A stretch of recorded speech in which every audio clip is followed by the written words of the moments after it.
Okay, this is the second podcast on COVID-19, podcast number 3.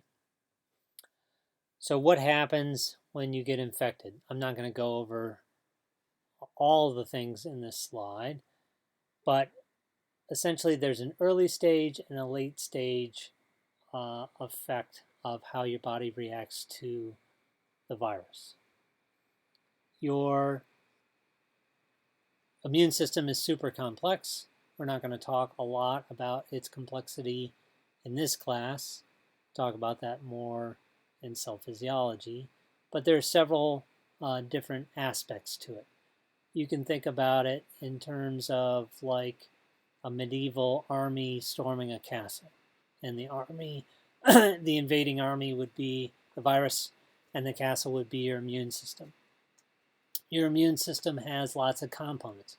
So there's the physical components that could prevent that army from getting in, like the castle walls and the moat and the drawbridge and that sort of thing. And the person version of that would be like your skin and your mucus. That would stop virus from actually getting in. Once it starts to get in, there's also some non-specific mechanical things that your body will do, including making these cytokines and releasing these toxic molecules. This would be like soldiers on top of the walls pouring oil on the invading army or something like that. Then once the army gets even closer, or actually while this is going on, as the army is approaching, you have archers on top of the castle walls, and they're shooting off arrows to try to take out soldiers. And that is similar to how antibodies work. And then at the last stage, you've got the knights inside the castle. We're going to do hand-to-hand combat and also help support the archers. And those are T cells. Okay, so you've got several different aspects of how your immune system can work. And for some of the people who are getting severe effects in that they require intubation, they require hospitalization, they have to go be supplied with oxygen because they can't breathe. For some of these people, it's related to the first phases of your immune system having a very, very strong reaction, more so than would be typical. And this is a so-called cytokine storm that you may have heard about in the news.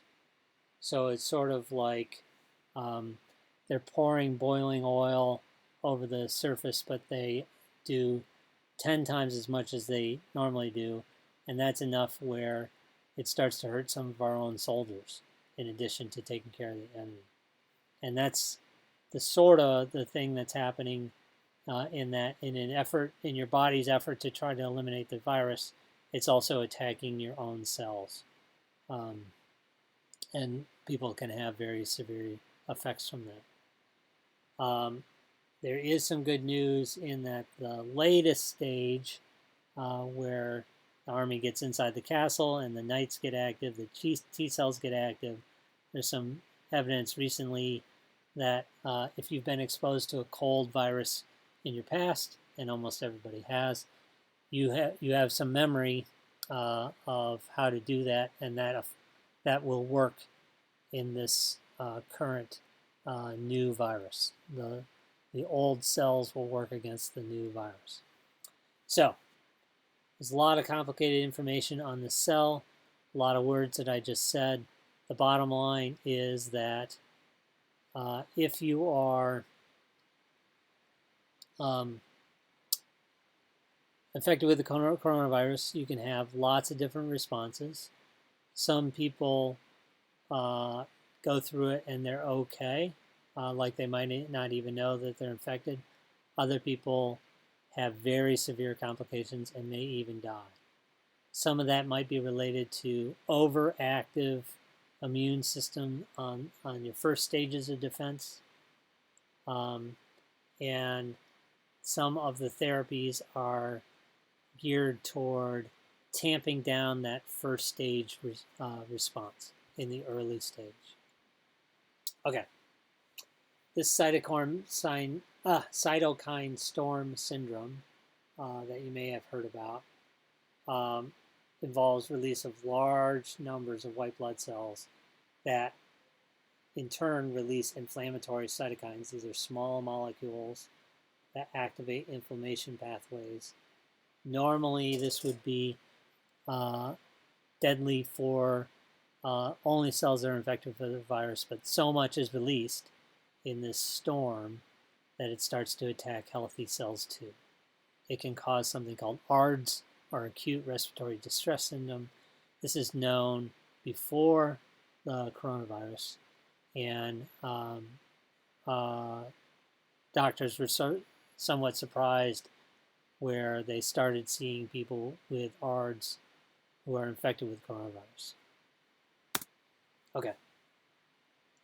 So there has been a lot in the media about vaccines, not as much in the media about therapeutics. So therapeutic is not trying to prevent the infection necessarily, but deal with it.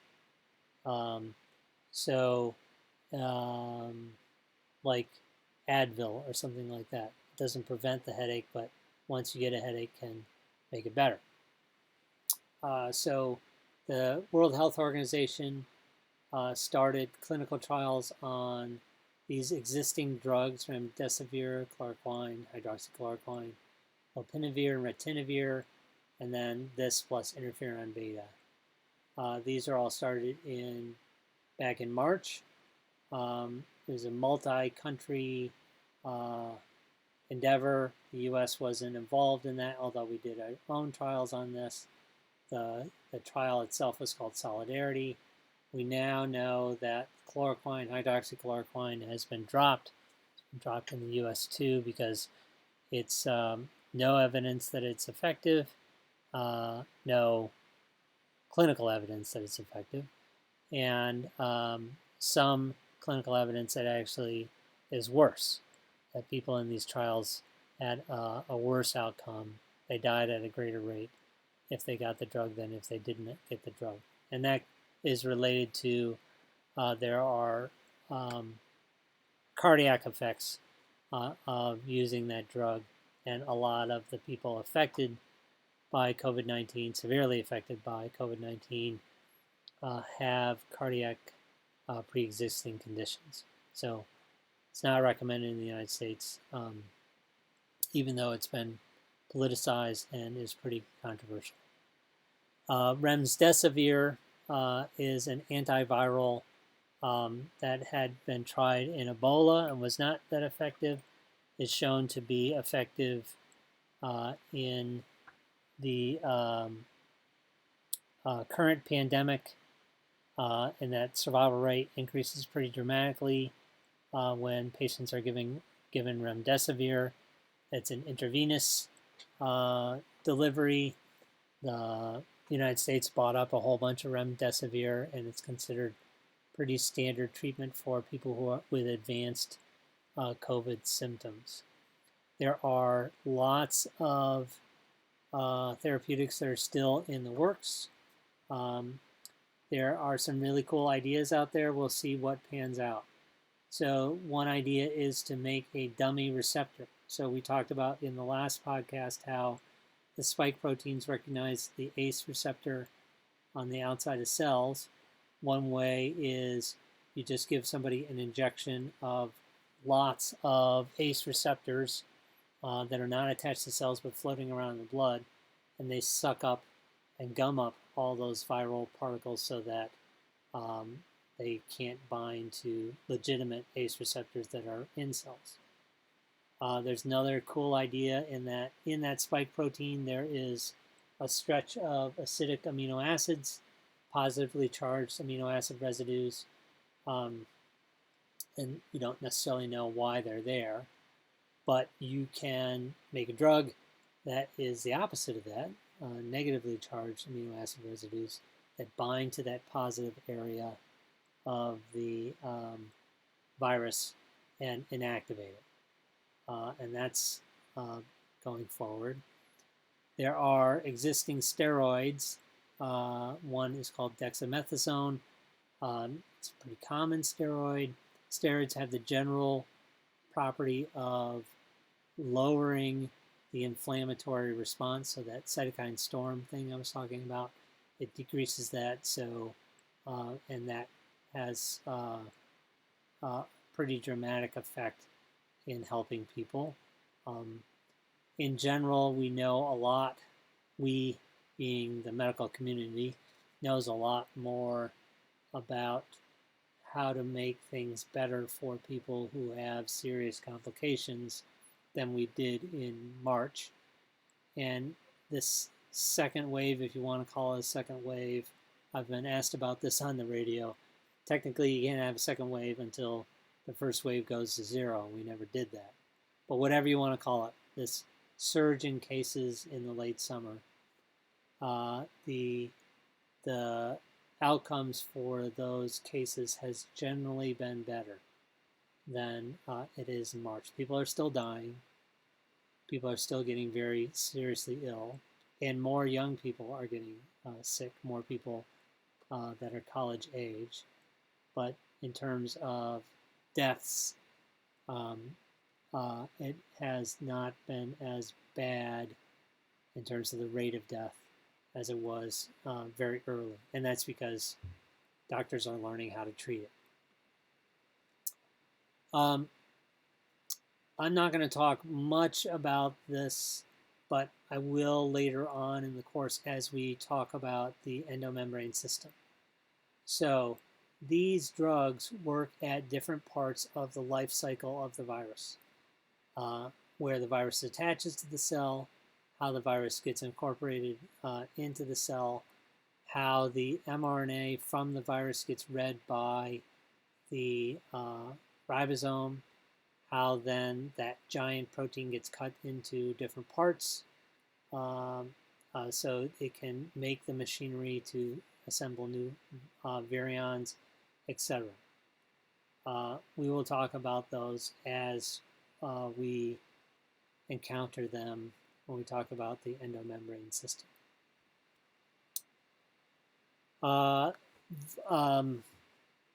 There are over 200 clinical trials that are related to COVID-19. You can find out about them at clinicaltrials.gov if you're interested in it.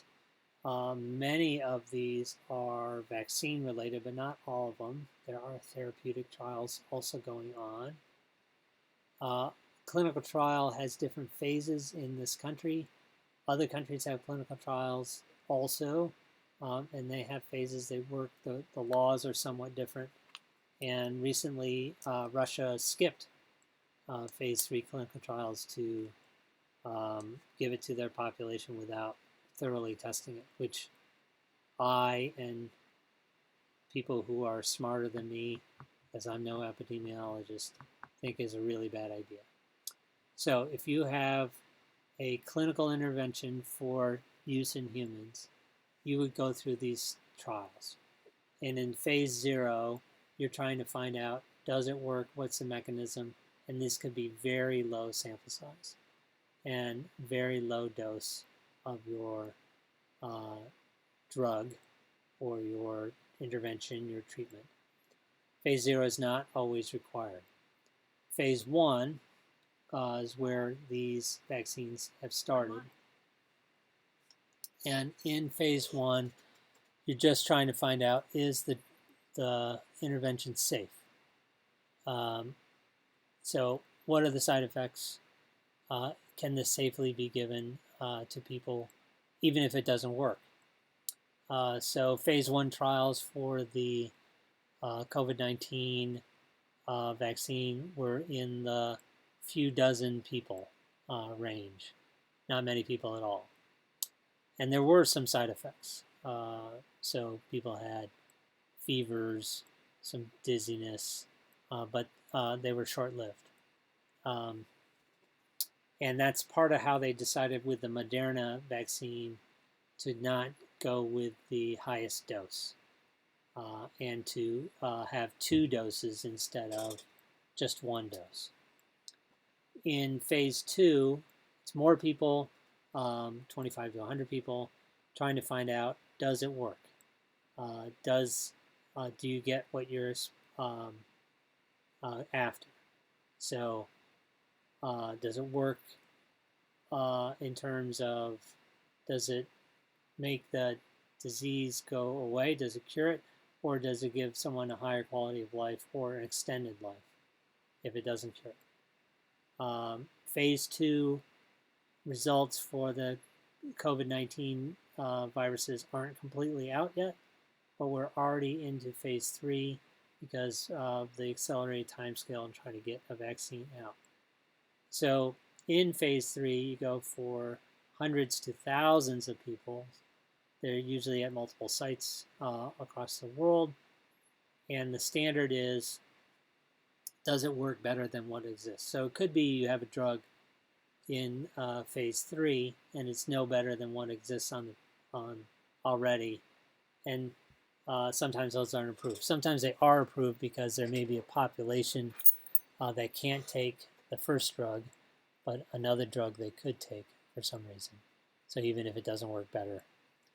And we're in phase 3 right now for the leading vaccine candidates, the leading in terms of the fastest vaccine candidates.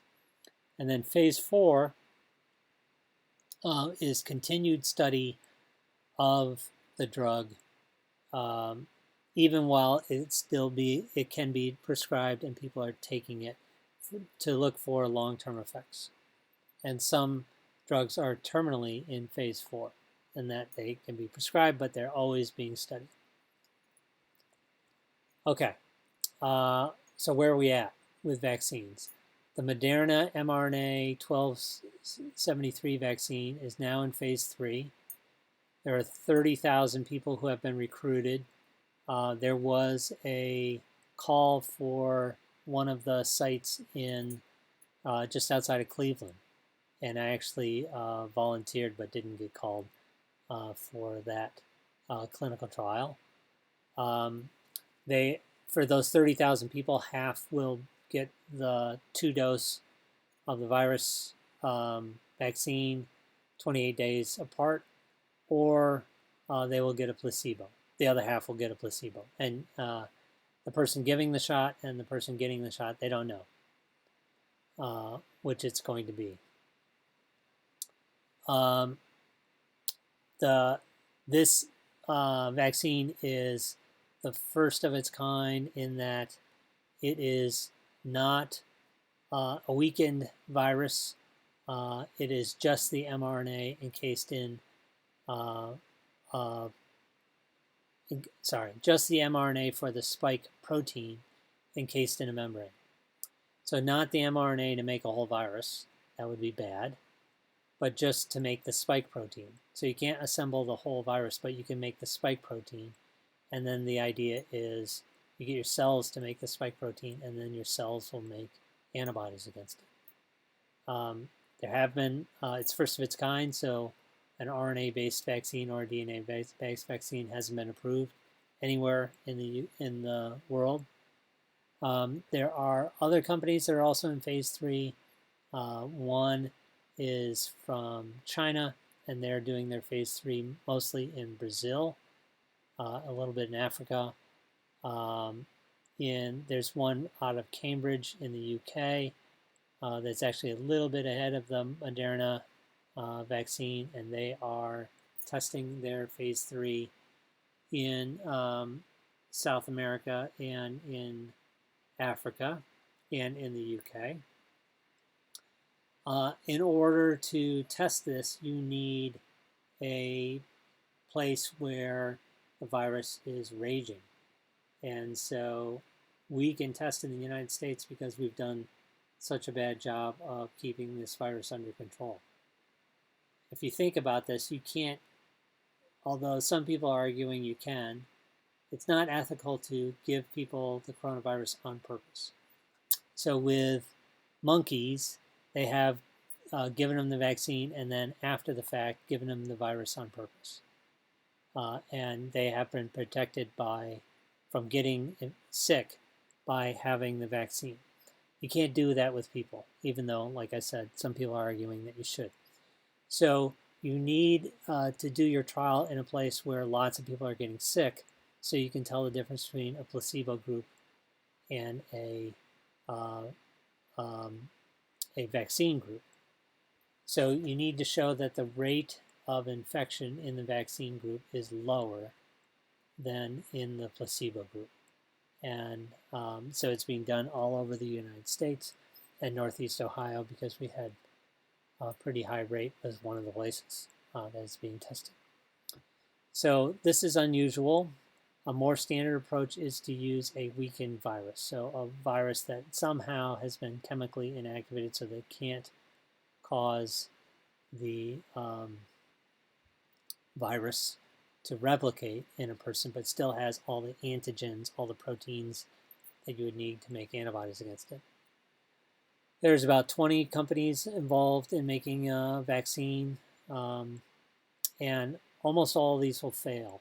So typically 95% of drugs entering phase 1 don't make it to phase 4, where they can actually be prescribed. Lots and lots of vaccines also fail, and including in phase 3.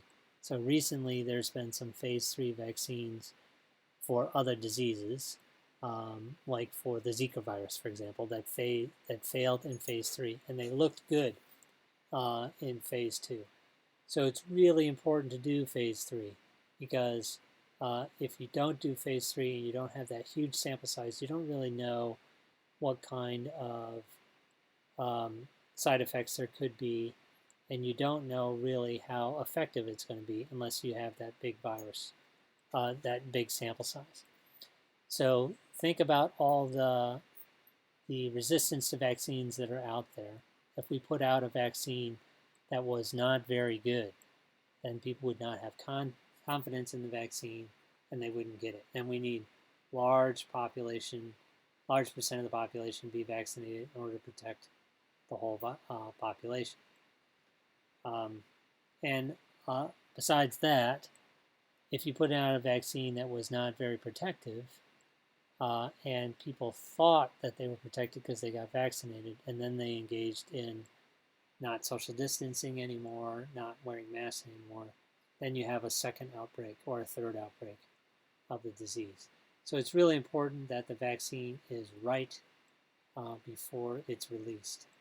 And I'm pretty confident that early 2021, if things go very well, if any of you are frontline healthcare workers, you might get a vaccine by early 2021. But the rest of us who are not those people is likely going to be late 2021 before we get vaccinated. This is from Instagram, and I think it's super useful if you want to know, like, how risky is this thing that I'm doing? So opening the mail, it's not that there's no risk to that, but it's low risk. Going to a bar, very high risk, one of the most risky things you can do during this pandemic. So you can take a look at this chart and think about, do I want to risk it? Do I want to expose myself and those around me to COVID-19? And ask yourself, how risky is it? I've actually used this with my daughter because talking about things that she wanted to do, and say, well, let's look how risky that thing is. And it was working out at a gym. So I think these are good things to consider. And we're going to return to talking about COVID-19 throughout the semester.